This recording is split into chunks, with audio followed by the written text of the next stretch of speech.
بسم الله الرحمن الرحيم إن الحمد لله نحمده ونستعينه ونستغفره ونعوذ بالله من شرور أنفسنا ومن سيئات أعمالنا من يهده الله فلا مضل له ومن يضلل فلا هادي له وأشهد أن لا إله إلا الله وحده لا شريك له وأشهد أن محمدا عبده ورسوله صلى الله عليه وعلى آله وأصحابه وسلم تسليما كثيرا أما بعد Assalamu alaykum va rahmatullohi va barakatuhu. Hurmatli ustozlar va qarindoshlar, bugungi darsimiz tavhidningki mevasi, ya tavhidning natijasi. Bu to'g'ridagi ikkinchi darsimiz. Allah subhanahu va taolo kishilarning hammasini o'ziga bo'ysunishga, o'zini yakkigani bir deb ibodat qilishga buyurdi. Ibodatda Allohni yolg'iz yakkigani deb ibodat qilish insonninki dilini ochidi, qalbini, ko'nglini xotirjam qiladi. Buning bilan inson maxluqotlarga qul bo'lib qilishdan hur bo'ladi. Maxluqotlarga cho'qinishdan va boshqalarga qulchilik qilishdan erkin hur holatda faqat yakkigani bo'lgan Allohga qulchilik qiladi. Shunga islom dinining asosiy g'oyasi nima desa, kishilarni maxluqotlarga qulchilik qilishdan haqiqiy olamlarning parvardigori, yaratuvchisi bo'lgan Allohga qulchilik qilishga elib chiqishdan iborat. Shunga Alloh subhanahu va taolo Qur'oni Karimda shunday aytadi: "Faman yuridillahu an yahdiyahu yashrah sadrahu lil-islam." Alloh har qanday bir odamni to'g'ri yo'lga hidoyat qilishni xohlaydi ekan, bu odamning qalbini islomga ichib o'tadi. Qalbida islomga bo'lgan intilish, suyunish, islomni yaxshi ko'rish insonning qalbida paydo bo'ladi.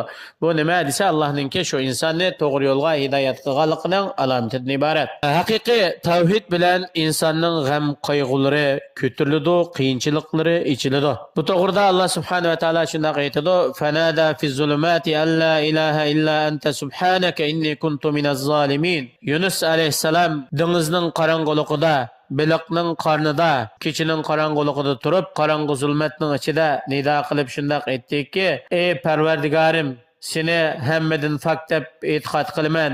Sendan boshqa ibodatga loyiq hech iloh yo'q. Haqiqatan men o'zimga zulm qiluvchilardan bo'lib qoldim" deb bu duoni ko'p o'qigan. Ibnul Qayyim rahimahulloh aytadi: "Mushundaq tavhid mazmunini o'z ichiga olgan duo bilan dunyoning qiyinchiliklari, dunyoning musibatlari dafi qilinadi. Shundaqla tavhid bilan insonlarningki qalbidagi g'alg'ashlar, o'chmanlik, dug'liq hammasi yo'q bo'ladi. İnsanның qalbi sap, süzük, yaramlıq bo'ladi. Shunga Payg'ambarimiz sollallohu alayhi va sallam o'zining hadis shariflarida aytgan, uch turlik ish bo'lib, musulmonning qalbi doim shu uch turlik ish bilan bo'lgan vaqtida musulmonninki qalbida bir xil dug' bo'lmaydi. Birinchisi, Alloh uchun har qanday amalni qilsa ixlos bilan qilish. Ikkinchisi, ish ustidagilarga, rahbarlarga samimiylik bilan nasihat qilish, samimiy bo'lish va musulmonlar jamoatni lozim tutish. Chunki ularning da'vati ularni har tarafdan o'rab turdi. Şu insan daim cemaat bilen bo'lgan vaqtida haqiqiy sog'lom aqidadagi tavhid prinsipidagi cemaatlar bilan birlashgan vaqtida cho'qim ular g'alabaga erishadi. Tavhid bo'lsa go'zal hayotningki sababi. Balki dunyodagi eng baxtli hayot nima bilan bo'ladi desa, haqiqiy tavhid bilan, ya'ni hech qanday g'alg'ash bo'lmagan sab tavhid bilan yashagan hayot dunyodagi eng baxtli hayot hisoblanadi. Bu to'g'rida Alloh subhanahu va taolo Qur'oni Karimda shunday aytadi: "Men amila solihan min zakarin aw unsa wa huwa mu'minun falanuhyiyannahu hayatan tayyibah." Er yoki ayollardan har qanday bir kishi mu'min holatida yaxshi amalni qiladi ekan, biz uni eng go'zal hayotda yashaymiz. Dunyoda mu go'zal hayotda yashaydi, oxiratda buning natijasini ko'radi. Ya'ni bu go'zal hayot degan insonningki oliy dachilarda o'tirish yoki esil mashinalarga minish yoki har xil ne'matlar bilan ne'matlanish emas, balki haqiqiy sab tavhid bilan Allohning rasuli rozi bo'lgan yaxshi amal bilan yashagan hayot haqiqiy go'zal hayot hisoblanadi. Inson talab qiladigan hayotlikning asosli tutqichi tavhiddan iborat. Shunga Alloh subhanahu va taolo Qur'oni Karimda yana bir oyat shunday bayon qiladi: "Famanittaba'a hudaya fala yadillu va la yashqa." Hidoyatga ergashgan odam, tavhid ustida mustahkam turgan odam, Allohni haqiqiy yakkigani iloh deb, Allohning ko'rsatmasiga to'liq amal qilgan odam dunyodan ezib ketmaydi va baxtsiz bo'lmaydi. Shundaqla yana bu tavhid bo'lsa, butun dunyo musulmonlarini birlashtirdi.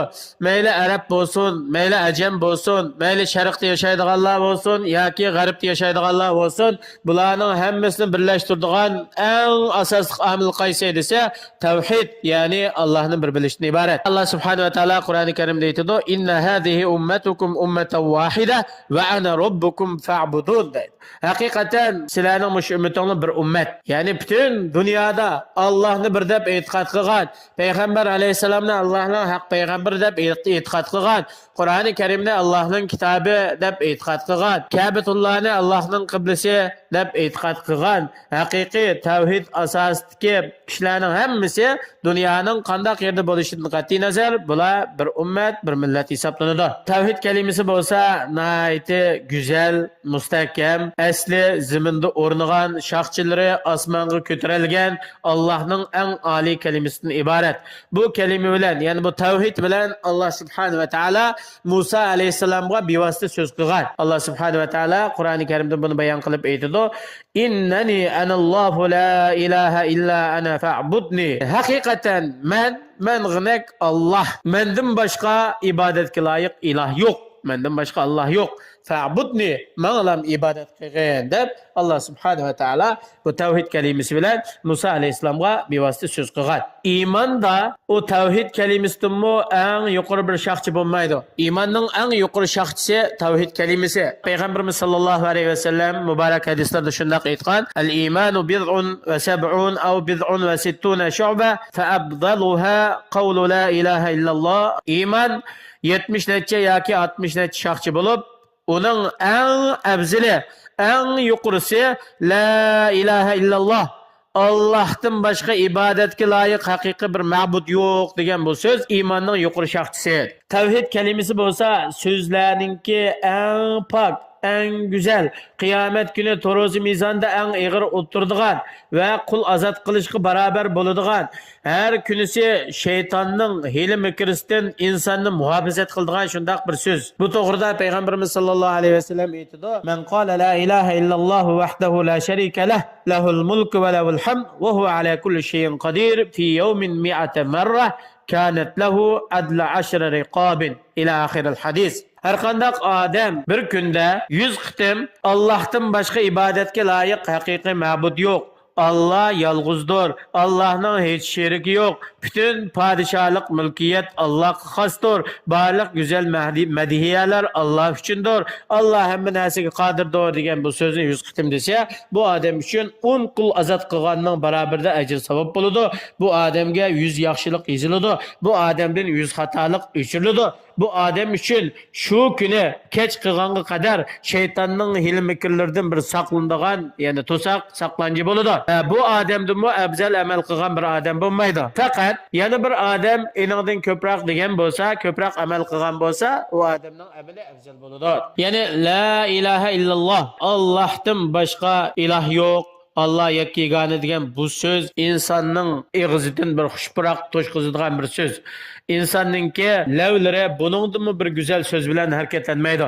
Payg'ambarimiz sollallohu alayhi vasallam shunday aytadi: "Men va mendan ilgirki payg'ambarlar degan so'zning eng yaxshisi la ilaha illalloh vahdahu la sharika lah, lahul mulk va lahul hamd va huwa ala kulli shay'in qodir." Bu so'z men va mendan ilgirki payg'ambarlar degan so'zning eng yaxshisi bu so'z deb payg'ambar alayhisalom tavhid kalimasini bayon qilib bergan. Shuningdek bu Alloh subhanahu va taolo va'da qilgan insonlarning orasida mangu qolib qoladigan, davomlashadigan so'z tavhid kalimasidan iborat. Shunga Alloh subhanahu va taolo va ja'alaha kalimatan baqiyatan fi aqabihi, ya'ni bu tavhid kalimasini qiyomatgacha qolib qoladigan bir shundoq so'z qildi. Shundoqla bu tavhid kalimasi bo'lsa, mustahkam bir so'z bo'lib, bu so'zga ching isilgan, bu so'zning taqozosi bo'yicha amal qilgan kishini Alloh subhanahu va taolo dunyo oxiratda mustahkam qiladi. Sakratul mavtmi va qabrda farishtalarning savoliga javob bergandimi Alloh subhanahu va taolo mustahkam qiladi. Yana Allah subhanahu va taolo Qur'oni Karimda aytadi: "Yusabbitullohu allazina amanu bil qawli sabiti fil hayatid dunya va fil akhirah." Allah subhanahu va taolo hayoti dunyodami, oxiratdami bu mustahkam so'z bilan iymon etgan kishilarni mustahkam qiladi. Vafot bo'ldigan vaqtidami tavhid aqidasini mustahkam qiladi. Qabrdagi savol so'roqdimi mustahkam qiladi. Allah subhanahu va taolo har birimizni tavhid kalimasi ustida mustahkam qilsin. Hayotimizni va mamatimizni tavhid bilan oxirlashga muyassar qilsin. Assalomu alaykum va rahmatullohi va barakatuh.